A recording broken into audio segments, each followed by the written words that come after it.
Sobat siswa kelas 5 dimanapun berada, kita akan belajar dari tematik. Dalam hal ini tema yang ketiga, subtema yang masih pertama, pembelajaran kedua. Baik, tujuan pembelajaran kali ini adalah satu, dengan mengamati iklan media cetak, siswa mampu mengenal dan menyebutkan unsur-unsur iklan.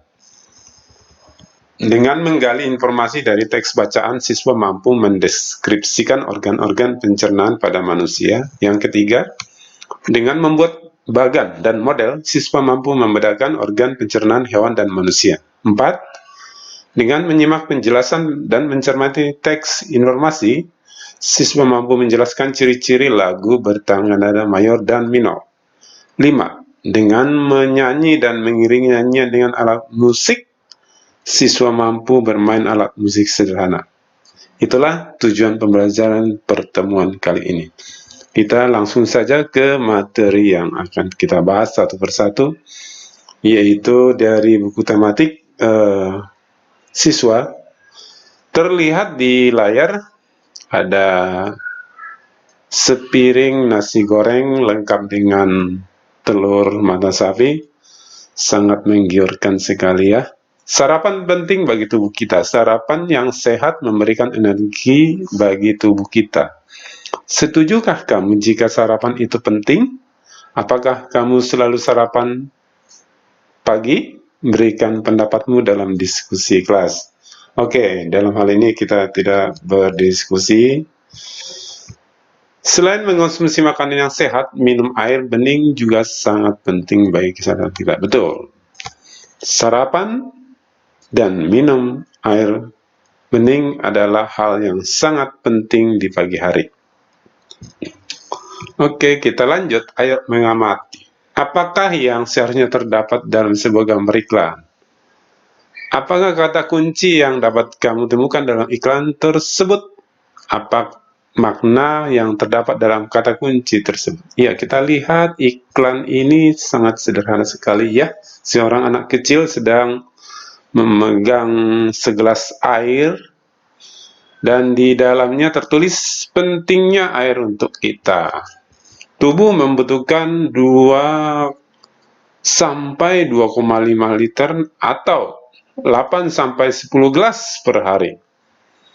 Apakah siswa-siswi sudah melakukan itu atau masih kurang dari jatah yang seharusnya minum air bening tiap hari? Ingat-ingat ya, kalau masih kurang ditambah lagi. Ciri-ciri air sehat, jernih, tidak berbau dan tidak berasa. Amatilah gambar iklan di samping. Iklan memiliki fungsi untuk mempromosikan sesuatu. Di dalam iklan terdapat kata kunci serta gambar yang mendukung kata kunci tersebut. Kalimat yang menarik dan mudah dipahami, serta gambar yang menarik menjadi hal yang penting dalam sebuah iklan. Kalimat yang bersifat persuasif. Persuasif artinya pendekatan yang baik atau yang nyaman, yang enak dengan orang-orang atau masyarakat ya, supaya mereka tertarik atau mengajak sangat penting untuk ditampilkan. Kalimat tersebut bertujuan untuk menarik minat pembaca akan maksud yang ingin disampaikan dalam satu iklan. Ya, iklan sudah terbiasa ya kita lihat dalam acara-acara televisi. Dalam acara-acara televisi pasti diselipkan iklan-iklan yang menjadi sponsor atau pendukung acara-acara sinetron atau film tersebut. Ayo berdiskusi. Oke, kita lanjut dulu. Kita lewat. Nah, di sini ada beberapa kolom dan pertanyaan, tapi dicoba anggap saja tidak secara kelompok, tapi secara pribadi. Pertanyaan bertutur tentang apakah iklan tersebut, yang dimaksud iklan tersebut, ya iklan yang ini, ya iklan yang ini, yang ada anak kecil ini. Yaitu bertutur tentang pentingnya air untuk tubuh kita. Kepada siapa iklan tersebut ditujukan? Kepada semua orang, bukan kepada hanya anak kecil, atau kepada orang dewasa, atau kepada orang tua, tetapi semua manusia.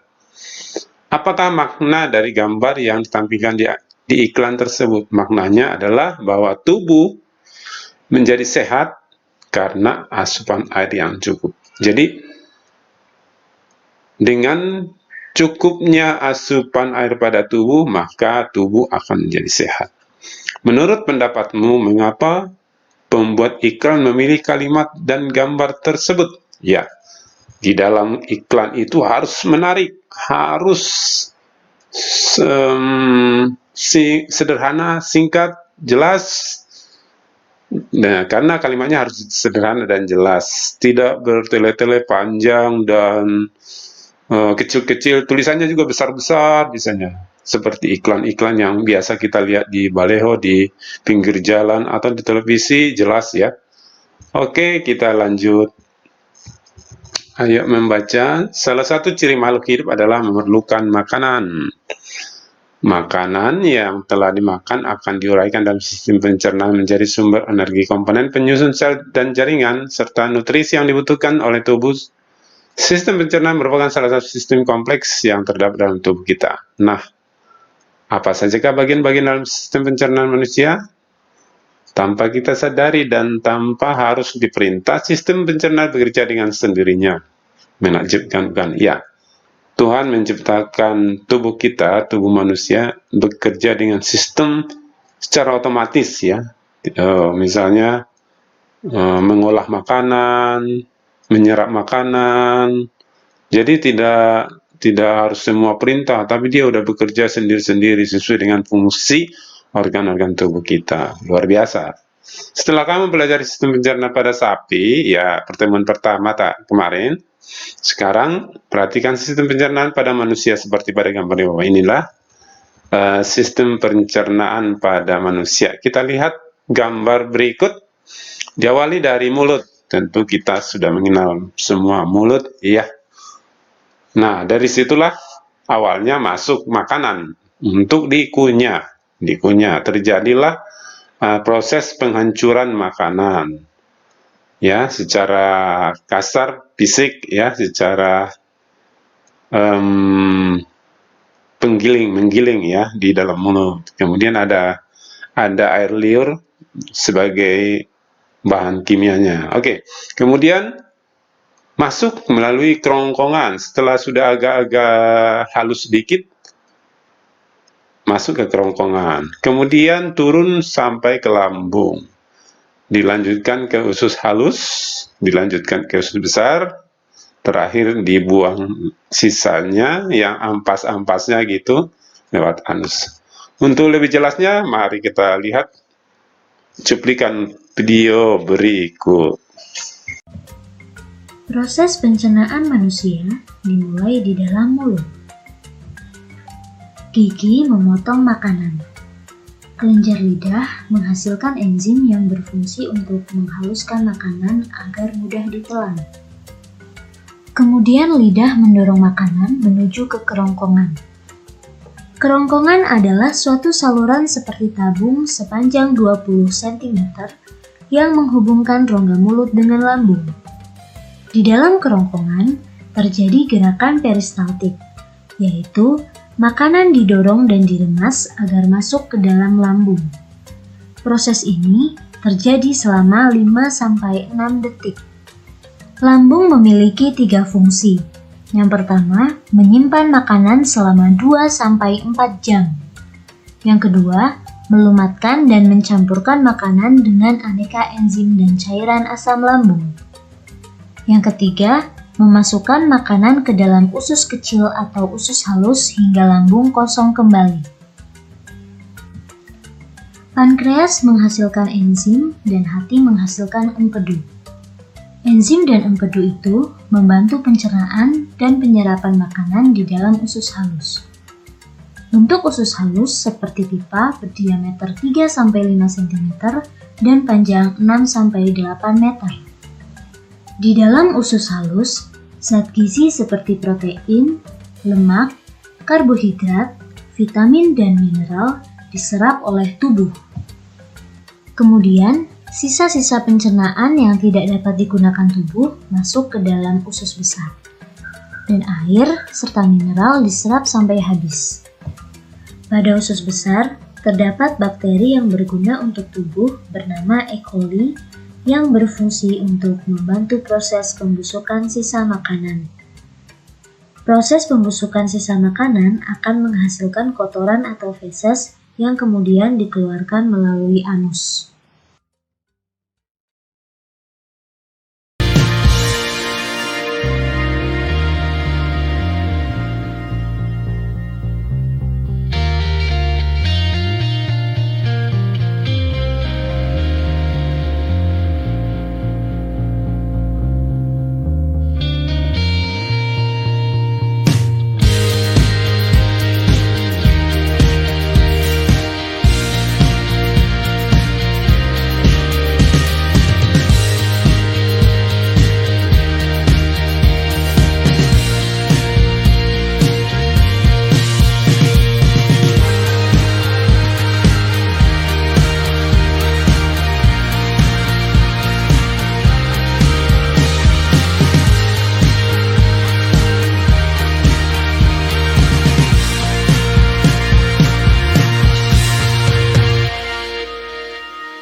Baik, itulah tadi penjelasan secara video tentang proses pencernaan pada manusia. Sudah terlihat lebih jelas ya. Kita lanjut, next. Berdasarkan gambar sistem pencernaan pada manusia, coba kamu buat diagram alur perjalanan makanan dari rongga mulut hingga keluar melalui anus pada kolom berikut. Nah, seperti ini kamu gambar lagi. Ya, prosesnya, kemudian kamu gambar ulanglah di tempat seperti ini. Oke, kita next. Sistem pencernaan pada tubuh manusia berfungsi untuk menghancurkan makanan yang masuk ke dalam tubuh.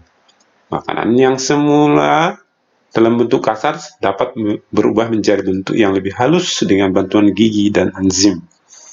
Dalam hal ini, enzim pencernaan dapat mempermudah proses penyerapan sari makanan. Selain itu, sistem pencernaan juga berfungsi untuk membuang sisa-sisa makanan yang sudah tidak diperlukan tubuh. Keberadaan zat-zat sisa tersebut dapat menjadi racun bagi tubuh manusia jika tidak dikeluarkan. Ya, berikut adalah proses pencernaan makanan pada manusia. 1. Proses pemasukan makanan ke mulut, yang tadi sudah terlihat di video. 2. Proses mengunyah makanan dan dengan menggunakan gigi. 3. Proses menelan makanan di kerongkongan. 4. Proses pemecahan makanan dari zat yang kompleks menjadi molekul-molekul yang lebih sederhana dengan bantuan enzim yang ada di lambung. 5. Proses penyerapan sari-sari makanan terjadi usus halus. 6. Proses pengeluaran sisa-sisa makanan yang sudah tidak diperlukan oleh tubuh melalui organ anus.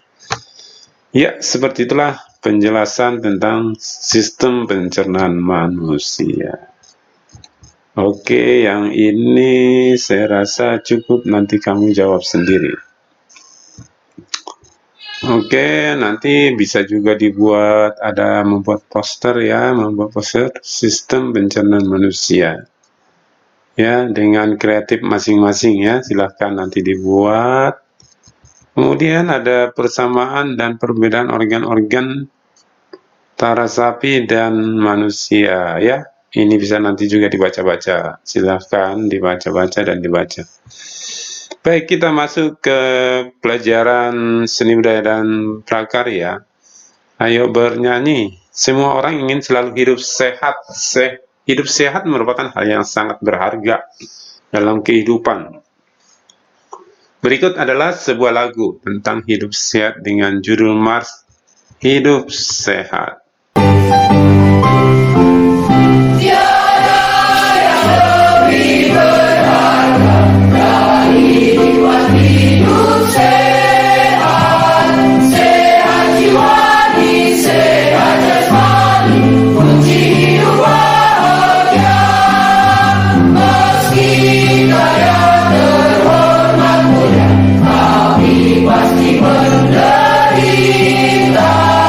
Jika penyakit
Baik, kita tadi sudah mendengarkan lagu Mars Hidup Sehat.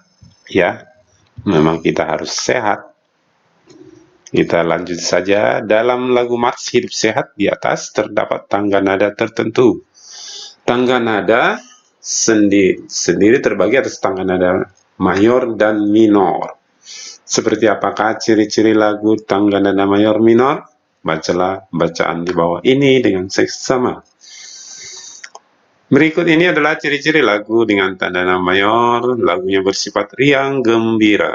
Ingat, mayor itu riang gembira. Terdengar semangat, bersemangat. Umumnya diawali dan diakhiri dengan nada do. Berikut adalah ciri-ciri lagu dengan tanda nada minor. Lagunya bersifat sedih. Ingat, minor, sedih. Terdengar kurang bersemangat. Umumnya diawali dan diakhiri dengan nada la. Oke, itulah ciri-ciri kedua, mayor dan minor. Lagu Mars Hidup Sehat memiliki tangga nada mayor karena riang dan gembira dan semangat. Berikan dua contoh lagu nasional atau lagu daerah yang menurutmu memiliki tangga nada mayor, seperti Indonesia Raya, Indonesia, semangat, maju tak gentar, maju tak gentar, atau Garuda Pancasila, Garuda dan seterusnya. Kalau yang minor, himne guru, tanah airku, tanah airku, dan seterusnya. Agak lemes-lemes gitu. Nah, itulah minor. Oke, kita lanjut. Ada bagan atau peta pikiran lagu bertangga nada mayor. Lagu-lagunya boleh kamu isi seperti yang tadi Bapak sebutkan. Lagu ini yang mayor. Sedangkan yang minor, apa yang lemas-lemas itu, yang lembut gitu ya. Apa, coba kamu tulis sendiri ya. Oke, sudah selesai. Demikianlah pembelajaran kita dalam pertemuan pembelajaran kedua kali ini. Semoga bermanfaat. Bila masih ada yang kurang jelas, silakan ditanyakan di grup kita agar Bapak jelaskan dan bisa dibantu. Atas perhatiannya Bapak ucapkan terima kasih. Sampai ketemu di video berikut.